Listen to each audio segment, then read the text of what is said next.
Ah, the road trip. Just saying the words can bring up these amazing images of open highways, music blasting, pure adventure. But for a lot of us, there's also that little voice in the back of our heads, right? A little hum of anxiety. What if something goes wrong? Well, today we're going to talk about how preparation is the absolute best way to silence that voice and turn that anxiety into pure, confident adventure.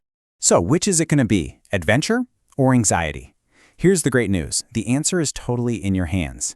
And the one thing that tips the scale from one to the other is how well you prepare.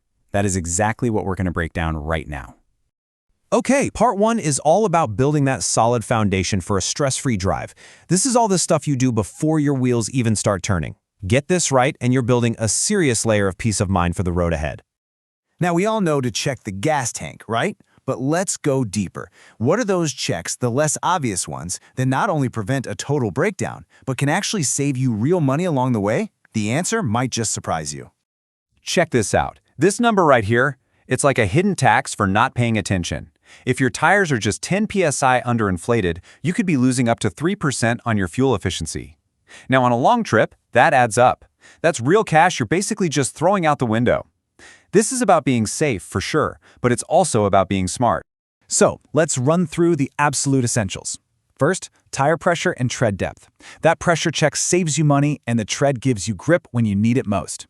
Then, you've got all your vital fluids. We're talking oil, coolant, brake fluid, and even washer fluid.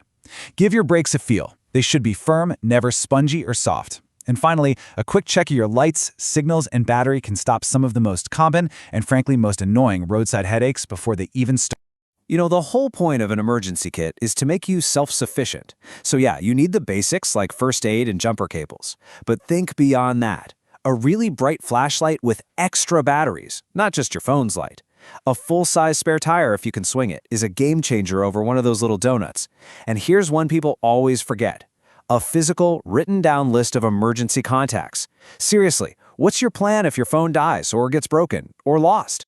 In the age of GPS, it feels like route planning is automatic. You just type in a destination and go. But smart planning is proactive. It means you look at the map before you leave, and you spot a couple of alternate routes.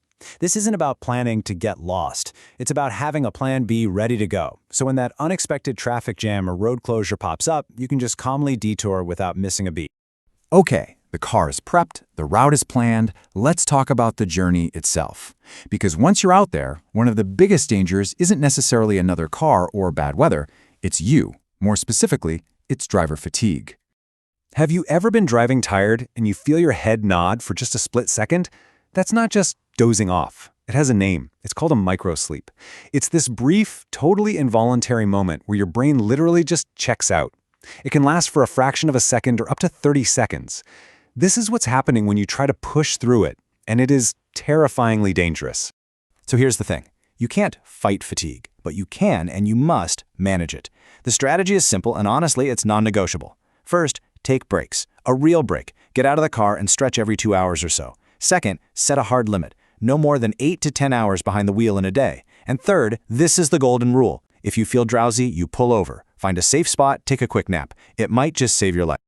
Beyond fatigue, staying safe is all about situational awareness. Keeping a safe following distance isn't just a rule from driver's ed. It's literally buying your brain precious seconds to react. Using your turn signal, that's just clear communication with everyone around you.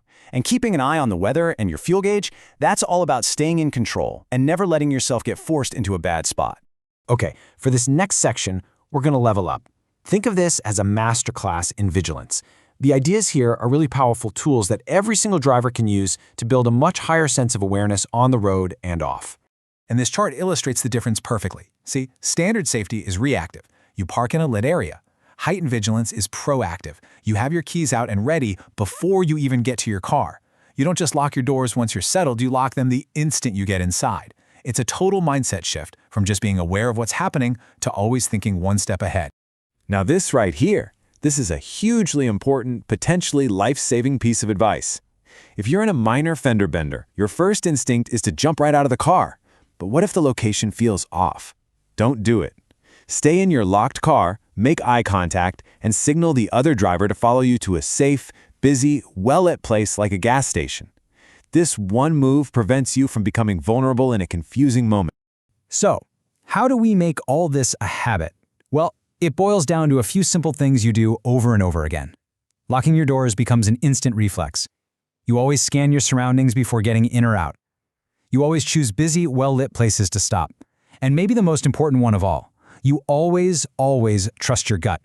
If a situation feels wrong, it is. Get out of there. So, let's bring this all home.